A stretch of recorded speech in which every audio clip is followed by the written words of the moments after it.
Salut les amis de l'hélico et de l'Anjou. Bienvenue dans ce premier numéro de J'irai me poser chez vous. Et j'ai eu l'idée de ce type de reportage en faisant connaissance avec un autre endroit, pas très loin de là où on est aujourd'hui d'ailleurs. Il fera l'objet d'une prochaine vidéo, mais aujourd'hui j'ai le plaisir de vous emmener dans le monde du vin. Comme vous l'avez vu dans l'intro, il y a pas mal de vignes en Anjou avec beaucoup d'appellations de renom et plusieurs types de vins. Et pour cette fois-ci, nous allons rencontrer le monde du vin blanc moelleux. J'ai pris beaucoup de plaisir à faire ce reportage et j'ai appris beaucoup de choses, et j'espère que ce premier thème vous plaira autant qu'à moi. Au fait, n'oubliez pas de vous abonner, d'une part si vous voulez avoir une alerte lors de mes prochaines vidéos, et d'autre part parce que c'est ça qui fait vivre la chaîne. Alors abonnez-vous, likez, partagez, et puis tant qu'à faire, dites-moi dans les commentaires ce que vous en pensez. Bon visionnage!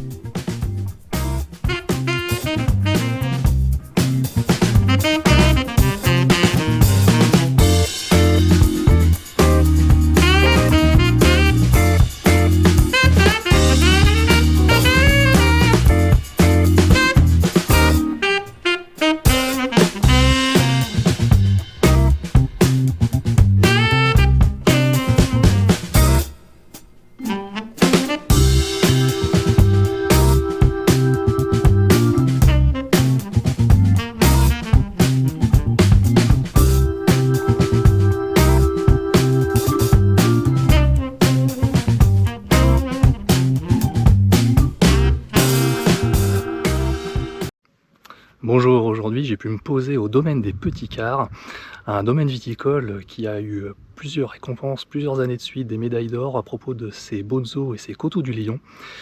C'est des grands vins, on est sur du haut de gamme. On va aller rencontrer le propriétaire des lieux qui va nous expliquer un peu tout ça. Suivez le guide.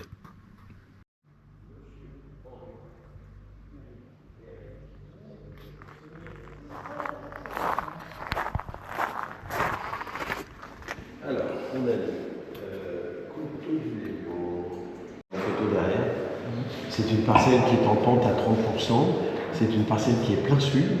Donc, c'est un raisin qui est en stress hydrique assez rapidement. Et c'est une vigne qui, normalement, selon les conditions, généralement quand les étés sont beaux et chauds, qui fait en passerillage. Le passerillage, vous voyez, c'est le dessèchement du raisin, mais par le soleil. Autant Malabé, c'est un dessèchement par le champignon, par le botrytis, par la pourriture neuve. Autant les Melrès, c'est vraiment, ça dessèche, ça devient raisin de journée. Voilà. Donc il y a des très petits rendements, on est à 10 hectos, 15 hectos sur ces vignes-là. Donc, avec la pente. Donc là, quand vous allez le voir au mois d'août ou septembre, vous souffrez pour lui. Parce qu'il est vraiment, et en plus, lui, il est sur des schistes, il est vraiment, le phtanique, il est vraiment sur le caillou.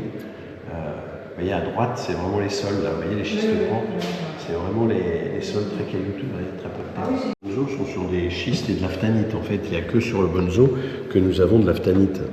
Et la grande différence, pour faire assez court et assez simple, la grande différence entre ces pierres-là et cette pierre-là, c'est que cette pierre-là, elle réfléchit le soleil, voilà, donc forcément, ça impacte les raisins, surtout l'été, surtout au mois de septembre, en arrière-saison, et donc ça joue sur l'acidité du raisin, ça joue sur la maturité du raisin, sur la concentration du raisin, alors que les schistes et l'aphtanite emmagasinent la chaleur et redonnent la chaleur la nuit.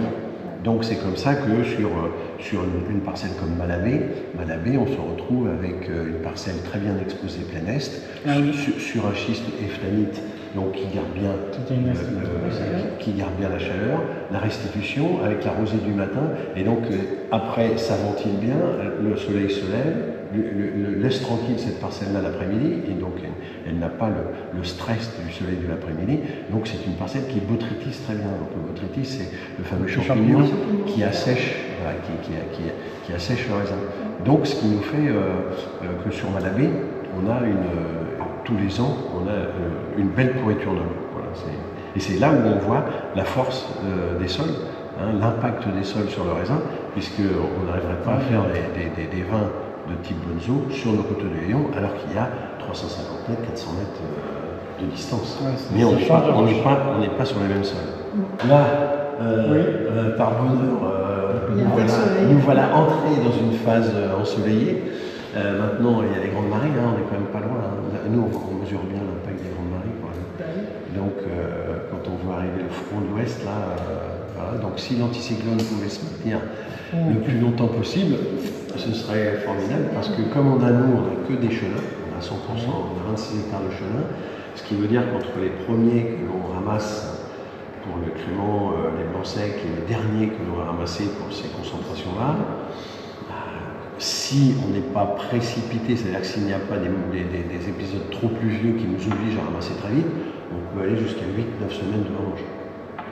Donc ça veut dire que là, on ne va pas démarrer avant le 25, 28, donc ça veut dire qu'on pourrait se retrouver en vendange, s'il fait toujours beau et sec, on pourrait se retrouver encore en vendange fin octobre. La question, elle est vraiment sur la clé. Ah oui, oui. Et puis c'est là où vous apercevez que le travail que vous avez fait toute l'année, 15 jours avant la récolte, tout peut être amené en soi. Et bien, je me souviens, c'était des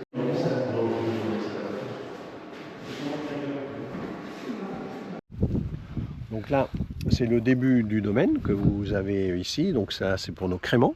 Donc on est 100% chenin. Nous, c'est 26 hectares de chenin.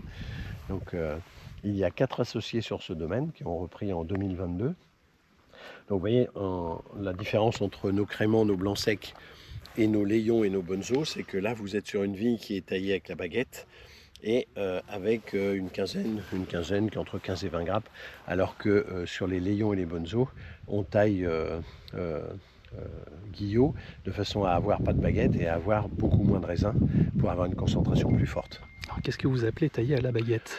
Tailler baguette, c'est-à-dire que vous voyez, quand on laisse ici, vous voyez, il y a une baguette, voilà. Il y a une baguette de vigne, voilà, c'est une liane, la vigne, oui. Voilà, et une baguette qui est le long du fil de fer, et sur ces baguettes, voilà, il y a différents yeux qui vont donner un ensemble de raisins, alors que sur l'autre taille, on coupe plus court, donc on n'a pas cette baguette pour avoir tous les raisins. Donc on a une concentration, moins de raisins et une concentration pour faire nos moelleux et nos liquoreux. D'accord. Et là, on est plutôt sur le plateau, vous voyez, sur l'appellation Anjou Blanc et Coteaux du Léon, et avec quelques Coteaux du Léon qui commencent à descendre sur le coteau. Et par contre, les bonzos sont tous là-bas à la faille, en descendant sur la faille du Léon, parce que les Léons, ils passent en bas. Et on a nos phtanites, nos schistes pourpres, nos schistes gris-verts qui sont là-bas, alors que là, on est plutôt sur des grès. Voilà. C'est une année un peu délicate et tardive, le froid, il y a un beau soleil, mais c'est pas des grandes chaleurs. Donc on enlève des feuilles, vous voyez, on enlève des feuilles pour que le raisin grappille tous les petits rayons de soleil pour amener un peu de degrés supplémentaires et améliore sa maturité. Voilà, donc, et puis après on coupe notre herbe pour que nos vendangeurs soient... parce que tout est fait à la main. 26 hectares à la main.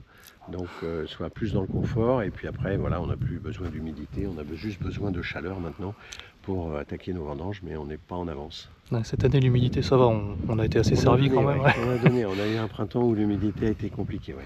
Vous n'en avez pas trop souffert? Disons que c'est une année, il y a multi problèmes. On a le sujet, on a eu effectivement le mildiou, il a fait un peu frais pour la floraison. La véraison a été aussi un peu perturbée, donc après le soleil n'est pas forcément arrivé, on a eu des précipitations à certains moments, en fait il y a un mélange de tout, mais bon, comme toujours, c'est quand même les derniers jours qui sont les plus importants. On a vu des vendanges se présenter merveilleusement bien à fin août, début septembre. Et si en septembre, là par contre, vous prenez 15 jours de pluie, c'est plus compliqué. Pour nous, chenins, en tout cas. Bon, après, chaque cépage a ses spécificités. Entre quelqu'un qui a des cabernets, des pinots, des chardonnays, des sauvignons, etc. C'est encore autre chose. Mais nous, pour les chenins, il nous faut vraiment du soleil, quoi. Il nous faut vraiment, enfin tous les raisins veulent du soleil, mais nous il nous faut vraiment du sec et du soleil et du beau temps. Donc voilà, donc si on a un mois de septembre et un mois d'octobre sec et ensoleillé, je pense que c'est une année qui sera meilleure que ce qu'on imaginait qu'elle pouvait être en mois de juin quand on était un peu inquiet. Donc ça c'est le mur des récompenses, il y en a partout. Regardez un peu. Ça se poursuit de l'autre côté. À un moment donné, ils vont manquer de place pour mettre toutes les récompenses qu'ils ont reçues. C'est quand même assez extraordinaire. Et dites-moi, c'est donc que des récompenses alors? Oui, alors c'est une maison qui existe depuis, c'est un domaine qui existe depuis 1897 ou 87, qui a toujours été dans la même famille, la famille Godinot. Le dernier exploitant, Jean-Pascal, était onologue de formation, passionné des moelleux et l'équereux, et passionné des concours. Donc, vous avez toutes ces récompenses qu'il a eues tout au long de sa vie lorsqu'il présentait des vins au concours. Donc, c'est un domaine qui a été repris en 2022 par 4 angevins, 3 angevins, une angevine. Et donc, sur cette base-là, ils ont décidé de continuer à faire les concours. Et ils continuent à gagner des concours et des belles médailles, puisque le dernier en date, c'est une cuvée qui s'appelle la cuvée Arthur, qui est la cuvée de l'année de naissance du fils du maître de chai, Maxime. Et donc, il a fait une cuvée spéciale pour son fils, qu'il a présentée au concours, qui a été médaille d'or à Angers, au Ligère, qui a été médaille d'or à Paris, qui a été médaille platinium à Londres avec un 97 sur 100 et qui est dans le top 9 des vins mondiaux et le seul vin français récompensé dans sa catégorie. Et ensuite, la semaine dernière, il a obtenu 2 étoiles coup de cœur Guy d'Achette. Donc voilà, et il est présenté à Bruxelles. Donc Bruxelles, c'est en octobre-novembre. Donc normalement, s'il revient avec une médaille d'or, c'est un vin qui aura fait le Grand Chelem. Donc, c'est vrai que si avec une cuvée vous arrivez à faire une dizaine de récompenses, et je comprends qu'on manque de place là. Ah oui, c'est bon. Après, c'est ce qui est intéressant, parce que bon, il y a toujours des pour. Enfin, on est un pays où il y a toujours des pour et des contre. Mais ce que je trouve, en tout cas, moi remarquable, c'est que de Angers à Paris, à Londres, à Bruxelles, partout, c'est pas les mêmes jurys, c'est pas les mêmes concours, c'est pas bon, voilà. Donc ça veut dire que si vous sortez partout au top, ça veut dire que vous avez une cuvée qui est au top. Encore si elle sortait à un endroit et qu'elle disparaissait sur les autres concours. Mais ils ne se téléphonent pas pour se donner les résultats. Donc ça veut dire vraiment que c'est sans doute une belle cuvée. Donc elle est en bouteille et elle sera commercialisée officiellement à partir de décembre cette année-là. Voilà, donc effectivement, ça c'est un peu la salle des diplômes. Ouais,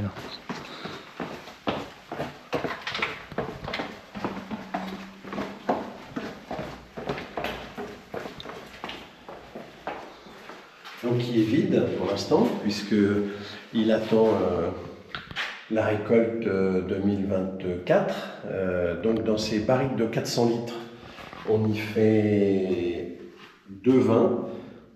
On y fait un blanc sec qui est récolté un peu mûr sur les Anjou blancs et Coteaux du Léon. Il est pressé lentement là-haut et le jus de la presse vient dans les barriques directement. Ça fermente en barrique et après c'est élevé 12 mois en barrique. Alors c'est des barriques de 400 litres. Maxime et les propriétaires ne veulent pas aller sur une recherche de goût de bois. C'est pas ça, c'est que la 400 litres permet un échange avec le vin qui permet on va dire, de l'enrichir, en tout cas d'avoir des échanges plus complexes, d'amener un peu de structure un peu plus riche, plus forte, etc. Mais sans réellement goût de bois. Donc ce qui est très intéressant, parce que ce qu'on oublie, en tout cas ce qu'il faut dire, c'est qu'effectivement le vin c'est un produit vivant. Hein. Donc quand vous êtes en fermentation et après quand vous êtes sur lit, tout ça, les levures, les bactéries, tout ça, ça vit ensemble, ça bouge. Donc c'est quelque chose qui est très, très, très important à suivre. Donc et là on fait un élevage en 12 mois. Bon, après on essaiera peut-être un jour de passer à 14 ou 20 mois, mais pour l'instant, bon, par rapport à ce qu'on a envie de faire, enfin ce que les gars ont envie de faire, et puis Maxime a envie de faire, le maître de chai, voilà, ça fonctionne bien comme ça. Et après, on a 2 jarres, mais il y en a une qui va arriver, là, bon, là on vient de la transporter, donc elle est encore avec ses protections. Et là, on fait un autre blanc sec dans celui-là, dans ces jarres-là, et là, c'est un blanc sec encore plus mûr, et qui s'appelle le Burnizellus, qui veut dire bonzo en latin, et l'idée c'est les bonzos sont connus pour leur vin liquoreux et doux,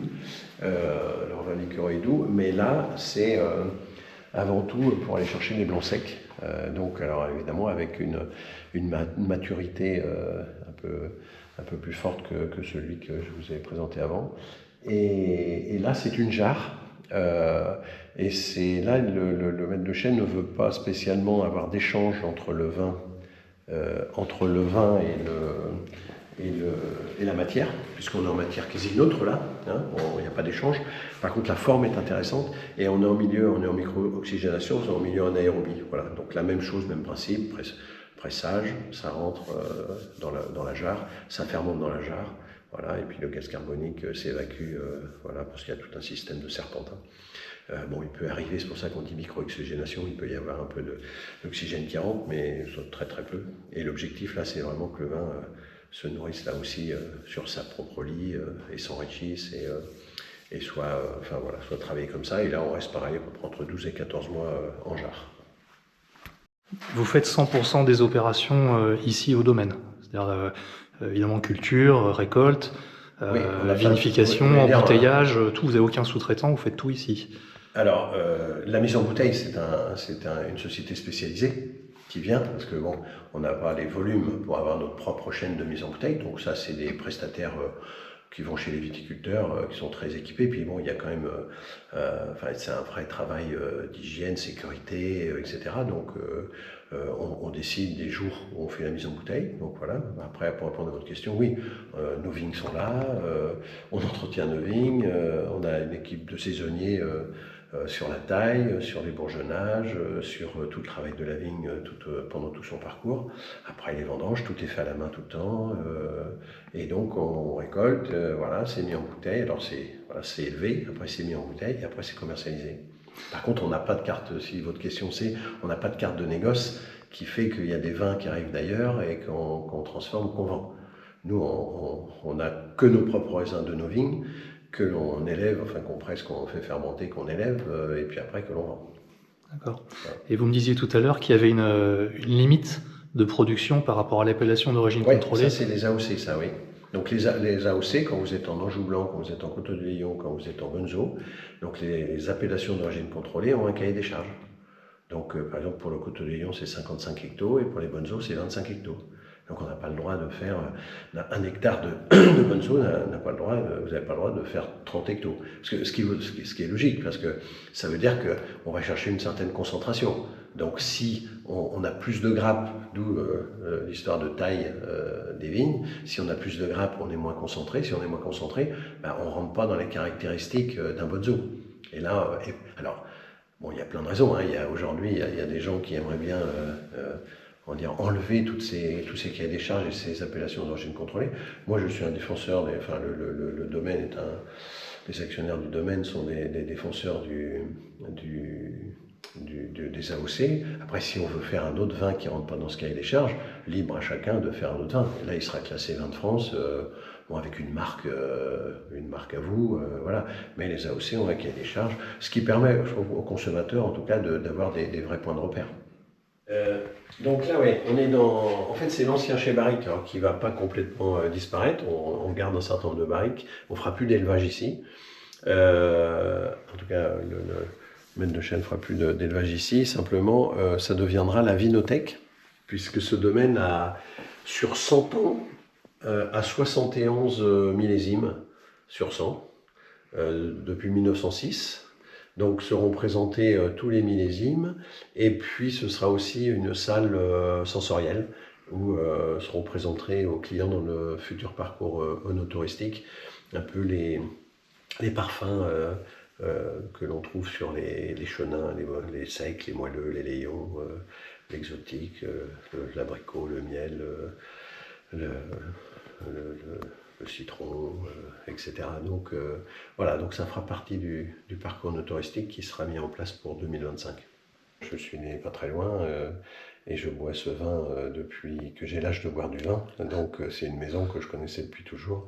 C'était le vin que servait ma famille à Noël tous les ans.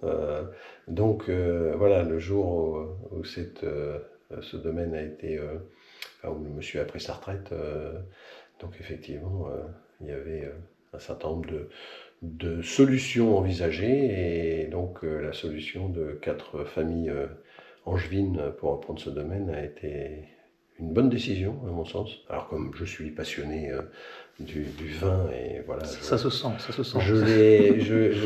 je participe comme je peux à la réception des clients, à la préparation des choses, etc. Voilà, si je peux donner un coup de main, c'est avec plaisir. Bon, et puis évidemment, je connais un peu le monde viticole, puisque j'ai beaucoup œuvré dans cette région. Donc, Vous êtes toujours resté dans l'Anjou ? Non, j'ai fait mes études à Lyon et je suis revenu dans la région. Je suis resté 7 ans à Lyon, donc je suis revenu dans la région dans les années 90. Je pense que c'est une belle histoire qui est en train de s'écrire là. On a la chance d'avoir une cuverie inox enterrée. Voilà. Donc les pressoirs, on presse là, ils sont en hauteur et ça descend naturellement ici, il n'y a pas de pompage. Voilà. Ça fermente dans les cuves. Voilà. On est le plus naturel possible, avec le moins d'entrants possible. Voilà. Donc c'est une démarche la plus simple possible. Mais du coup, vous seriez quasiment appelable, enfin, vous pourriez avoir une qualification bio ? Non. On peut pas, on n'y va pas vers la qualification bio parce qu'on a des vieilles vignes qui ont 150 ans, 80 ans, 110 ans, qui ont été habituées à une culture traditionnelle, conventionnelle. Et si on devait regratter les sols sur des sols quand même beaucoup sur le caillou, avec des systèmes racinaires quand même pas forcément toujours profonds, on pourrait quand même beaucoup abîmer le vignoble. Alors après, on pourrait arracher pour replanter. Bon, c'est pas un choix qu'on a fait. Après, on est HVE3, donc ce qui est une caractéristique qui, pour l'instant, nous convient tout à fait. Et puis après, bon, on est les premiers à boire notre vin, donc on fait attention à ce qu'on met dans les vignes et dans le vin, hein, parce que effectivement, on est en 2024 et il faut faire très attention à tout ce qu'on utilise, quoi. Voilà. Donc non, il n'y a pas de. Après, la démarche bio. Vous voyez, cette année, c'est quand même très compliqué avec des attaques de mildiou avec quand même toutes les maladies qui ont pu arriver. Alors on fait très attention, mais bon, on ne peut pas passer 20 fois, 25 fois dans les vignes pour rien récolter. Hein. C'est pas, donc nous, on n'a pas fait ce choix-là. Alors à propos de récolter peu, j'ai cru voir sur le site web du domaine des vendanges grain par grain. Oui. Est-ce que vous pouvez m'en dire plus? C'est quelque chose qui m'a interpellé. Alors en fait, la spécificité du domaine, depuis toujours, elle est liée d'abord au fait qu'il y ait les 26 hectares qui sont sur le même, sont dans le même bloc. Donc, comme on ramasse tout à la main, ça facilite beaucoup l'organisation des vendanges. C'est-à-dire qu'on n'est pas obligé, quand on va dans un carré, de tout ramasser pour aller dans un carré suivant. Donc ça, c'est le premier point. Donc ça veut dire que le maître de chai, il fait ramasser le raisin dont il souhaite la maturité qu'il a ciblée. Donc les vendangeurs peuvent changer de carré dans la journée. Si vous avez des vignes qui sont loin les unes des autres, remonter dans un camion, redescendre dans un camion, vous perdez vite 1 heure dans la journée, 1 heure. Alors que là, vous changez de carré à 10 rangs près, 15 rangs près. Donc ce qui permet déjà de faire une sélection maturité par maturité. Ce qui fait qu'il y a des carrés de vignes, on passe entre 6 fois et 10 fois dans un carré. Donc ça, c'est ce qui fait quand même le gage de qualité. Ensuite, selon les années, vous pouvez faire le choix de ramasser, on va dire commencer par ce qu'on appelle les tris, voilà, grappe par grappe, maturité, mais ça c'est ce qu'on fait quasiment ça tout le temps, nous, les tris, tout le temps. Et effectivement, après, si vous êtes sur une super année et que vous voulez faire quelque chose d'exceptionnel, un peu ce qu'on a fait avec, ce que Maxime a fait, c'est pas moi, mais ce que Maxime a fait avec la couverture, vous pouvez y aller grain par grain, quoi. Ou en tout cas, aller chercher le summum de ce que vous voulez en termes de maturité, en termes d'alcool, d'acidité, de concentration, voilà. Donc, et là, effectivement, vous retrouvez certains millésimes. Et c'était une des spécialités du prédécesseur qui faisait assez souvent des grains par grain pour aller chercher le nectar. Voilà. Alors, c'est pas des gros volumes. Hein. Oui, j'imagine. Non, ça vous pouvez pas. Puis alors, ça demande aussi, j'imagine, des ouvriers qui soient quand même assez au fait oui. Du métier du vin, quoi. C'est une équipe de vendangeurs de 20 personnes. Et dans les 20 personnes, il y en a la moitié qui sont anciens, enfin qui sont là depuis longtemps. Donc ils connaissent déjà les carrés de vigne. Je ne veux pas dire qu'ils connaissent cep par cep, mais ils savent où c'est beau, ils savent où c'est moins beau, ils savent quand ramasser, comment ramasser. Donc évidemment les consignes sont plus faciles avec les personnes habituées. En plus, c'est les mêmes qui passent tout au long de l'année pour les autres travaux des vignes, donc ils connaissent bien les vignes, donc des saisonniers habitués. Alors c'est vrai qu'ils sont d'un certain âge, ils sont adorables, ils sont efficaces, ils travaillent bien, mais il va falloir les remplacer, et là c'est plus compliqué. Là ce sera plus compliqué, mais bon, de toute façon, le crément, on a l'obligation de récolter. Nous, on a quasiment toutes nos appellations, excepté l'Anjou blanc, on peut tout ramasser. On est obligé de tout ramasser à la main. Les bonnes gens, on est obligé de ramasser à la main. Puis on est sur des pentes. Et voilà. Puis on n'a pas les vignes adaptées en plus pour faire de la machine, et ça ne nous intéresse pas. On veut vraiment. C'est un domaine, et d'ailleurs c'est ce qui a motivé les nouveaux propriétaires. C'est un domaine qui a une niche de l'excellence en moelleux et liquoreux. Voilà. Donc, faut continuer. Alors, c'est un prix. Hein. C'est le prix de la manœuvre, hein. C'est le prix du travail fait, c'est le prix de l'attention de tous les jours, toute l'année. Voilà, c'est de l'artisanat au sens avec un grand A, quoi. Donc, avec voilà. Toujours le risque en plus de voir une année de travail gâchée par un événement météo. Oui. La semaine dernière, l'orage n'a pas épargné nos collègues de clairer, enfin voilà, avec la grêle, voilà. Donc ça, quand vous passez 1 an à tout préparer et qu'en 20 minutes vous prenez une averse de grêle, ouais, c'est comme je le dis souvent certains des nouveaux actionnaires, c'est industriel, c'est une usine à ciel ouvert. Donc effectivement, la météo, c'est quelque chose d'impitoyable.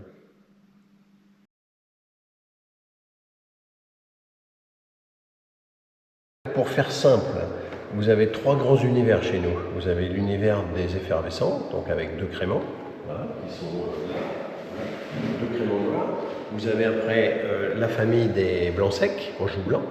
Donc ça, voilà, alors, comme je vous ai présenté tout à l'heure, il y a un blanc sec plutôt printemps, assez fruit. Il y a un blanc sec qu'on appelle mea culpa qui est en barrique, comme vous l'avez vu. Puis il y a le blanc sec en jarre, donc qui ont des profils un peu différents, structurés un peu différents, mais ça reste des blancs secs. Et après, on a la famille des moelleux et des liquoreux, donc avec nos coteaux du Léon et nos bonnes eaux. Voilà. Et donc, de Léon à Bonzo, donc on a le Léon Tentation et le Bonzo Tradition, et après on a des parcellaires. Donc la différence, c'est que on monte en concentration. Donc plus on va sur nos 3 parcelles, et plus on a une concentration forte. Quand vous parlez de concentration, c'est une concentration en sucre? Oui, vous avez une concentration du fruit, et qui donne ce qu'on appelle le sucre résiduel, hein, ce qui reste dans le sucre qui reste dans le vin, évidemment, qui est plus important. Voilà. Parce que les layons, on va dire, vous allez de 55-60 grammes à 110 grammes, 100 grammes, voilà. Les bonnes eaux, de 90 grammes en tradition à 100, 110, 120, 130. Et après, sur les parcellaires à forte concentration, on peut aller de 130 sur des années à, si on prend les grains par grain, 97, je crois qu'il doit être à plus de 200 grammes. Donc, oui, c'est de la boisson de sportif, oui. Haute performance. Haute performance.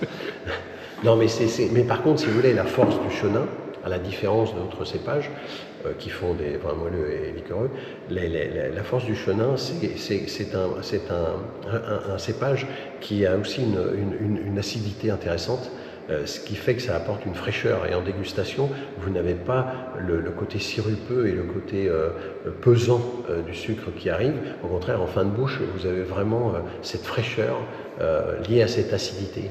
Et ça, alors c'est l'art, c'est à la fois le cépage, l'art de le récolter au bon moment, avec la bonne acidité. Alors il y a des années plus ou moins avec des taux plus ou moins forts d'acidité, mais en tout cas c'est un cépage qui nous apporte cette qualité-là, et c'est très agréable à goûter. Et je vois très souvent, parce que moi j'accompagne les gars sur les salons, et on voit très souvent des gens qui disent « Ah, j'aime pas le sucré », et finalement quand ils goûtent, ils disent « Ah, mais c'est pas si sucré que ça ». Non, et ça, c'est lié à cette fraîcheur du cépage chenin, et après au travail de la vinification aussi, où on va vraiment chercher, c'est Maxime qui va chercher cet équilibre entre l'alcool, le sucre et l'acidité. Si vous loupez cet équilibre-là, le vin il peut être moins appréciable lié à sa forte sucrosité. Donc il faut vraiment travailler cet équilibre-là.